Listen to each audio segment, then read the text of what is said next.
매일 우리가 살아가면서 죄라는 개념을 어떻게 받아들이고 있을까요? 사람들은 죄에 대해서 각자의 기준으로 해석하는 경향이 있습니다. 예를 들어, 남을 속이거나 도둑질하는 것은 죄라고 쉽게 말하면서도 자신의 교만이나 위선에 대해서는 크게 문제 삼지 않습니다. 왜 그럴까요? 사람들은 눈에 보이는 죄는 금방 알아차리지만 보이지 않는 죄에 대해서는 관대합니다. 예를 들어, 누군가를 험담하거나 마음속으로 남을 미워하는 것은 겉으로 드러나지 않기 때문에 쉽게 합리화하곤 하죠. 하지만 성경에서는 죄란 단순히 행동의 문제가 아니라 우리 마음속 깊이 자리 잡고 있는 태도의 문제라고 말합니다. 그리고 여기서 정말 중요한 게 있습니다. 우리가 타인을 정죄하는 순간 스스로 위선자가 된다는 사실입니다. 남의 죄를 쉽게 지적하면서 정작 자기 자신의 문제는 보지 못하는 것이죠. 혹시 이런 경험 해보신 적 있나요? 이제 질문 하나 던져볼게요. 여러분은 지금까지 살아오면서 내가 저 사람보다 낫다고 생각해 본 적 없나요? 아마 대부분 한 번쯤은 그랬을 겁니다. 하지만 그렇게 남을 판단하는 순간 우리는 자기 자신을 속이고 있는 걸지도 모릅니다. 그렇다면 우리가 진짜 봐야 하는 죄는 무엇일까요? 그리고 우리는 이 문제를 어떻게 해결해야 할까요? 여러분이 지금까지 생각해 보지 않았던 진짜 중요한 이야기가 이어집니다. 여러분, 혹시 이런 생각 해보신 적 있나요? 아, 저 사람은 큰 죄를 지었으니까 저런 벌을 받는 거야. 또는 세상에 일어나는 재난들은 인간의 죄 때문이야. 이런 식으로 말이죠. 그런데 말이에요, 정말 그럴까요? 모든 인적 재난이 죄의 결과일까요? 물론 어떤 경우에는 그럴 수도 있겠죠. 하지만 그게 전부는 아닙니다. 우리가 이런 생각을 하는 이유는 너무나도 인간적인 시각으로만 세상을 해석하기 때문이에요. 눈에 보이는 것만이 전부인 것처럼 여기는 거죠. 사람은 보통 죽음을 끝이라고 생각해요. 그런데 가만히 생각해보면 죽음이란 단순한 끝이 아니라 굉장히 다양한 의미를 가질 수 있어요. 인생에서 단 한 번만 경험할 수 있는 것이기 때문에 그 자체로도 아주 중요한 사건이죠. 그리고 어떤 의미로 죽느냐에 따라 어떤 죽음은 숭고할 수도 있습니다. 하지만 단순히 죄를 지어서 죽었다라고 생각하는 건 너무 일차원적인 해석이에요. 세상에는 우리가 한눈에 다 이해할 수 없는 복잡한 일들이 많거든요. 그러니까 무조건 벌을 받는 거다 라고 단정 짓기보다는 좀 더 깊이 생각해 볼 필요가 있어요. 그렇다면 과연 우리가 바라보는 세상의 기준을 어떻게 바꿔야 할까요? 여기서 아주 중요한 이야기가 이어집니다. 집중해서 들어보세요. 여러분, 우리가 살아가면서 무언가를 한다는 건 결국 의미 있는 열매를 맺는 거잖아요. 그런데 만약 우리가 아무런 열매도 맺지 못한다면 어떻게 될까요? 바로 쓸모없는 무화과나무와 다를 바가 없다는 거예요. 예수님께서는 우리에게 기회를 주십니다.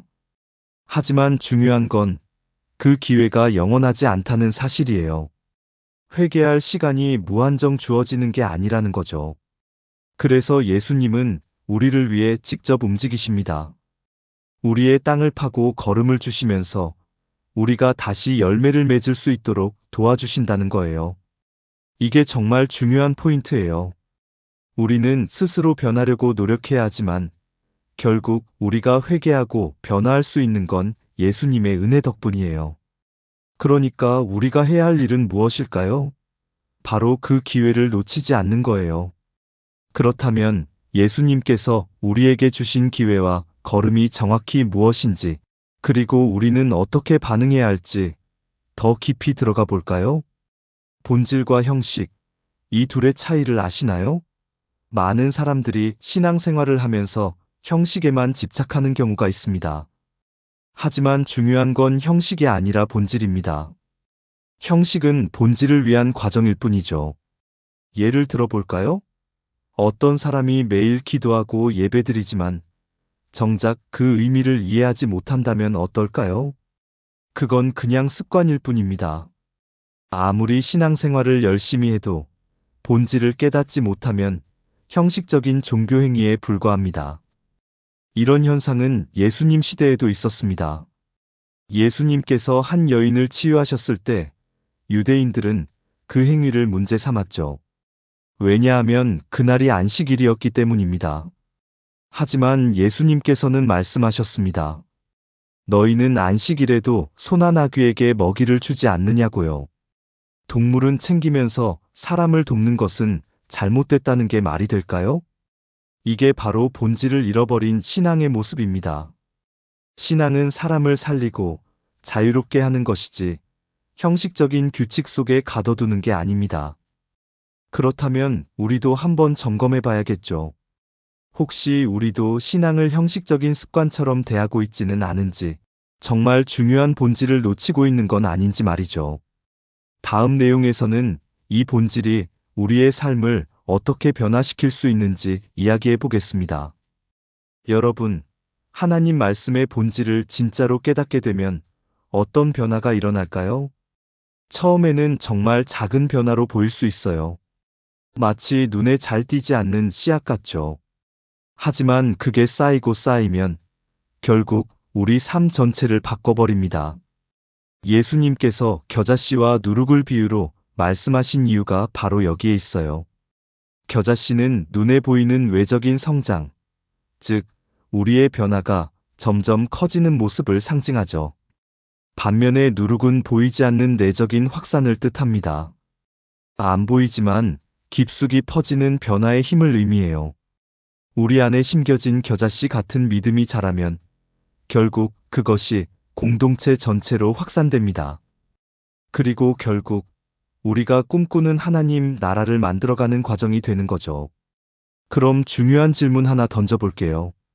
하나님 말씀을 진짜로 내 것으로 만들고 삶에서 변화를 만들어내려면 우리는 무엇을 해야 할까요? 이 부분 굉장히 중요합니다. 계속 집중해서 들어보세요. 결국 우리가 가야 할 방향은 분명합니다. 하나님 말씀의 본질을 깊이 깨닫고 단순한 형식이 아니라 실천하는 삶으로 나아가는 것이죠. 그런데 사실 인간은 본질을 이해하는 것보다 형식에 얽매이는 걸 더 편하게 여깁니다. 왜냐하면 깊이 고민하고 실천하는 건 어렵고 불편하거든요. 하지만 진정한 기쁨은 어디서 올까요? 바로 영적인 성장에서 옵니다. 영적인 성장은 하루아침에 이루어지지 않습니다. 처음에는 작은 겨자씨처럼 보잘것없어 보일 수도 있어요. 하지만 그것이 자라고 퍼져서 결국은 큰 나무가 되고 공동체 전체를 변화시키는 힘이 되는 겁니다. 즉, 우리가 한 걸음씩 노력하면 하나님 나라는 우리 안에서 그리고 우리를 통해 점점 확장된다는 거예요. 오늘 내용을 마치면서 함께 기도를 나누고 싶습니다. 자비롭고 은혜로우신 하나님, 오늘도 우리를 이끌어 주셔서 감사합니다.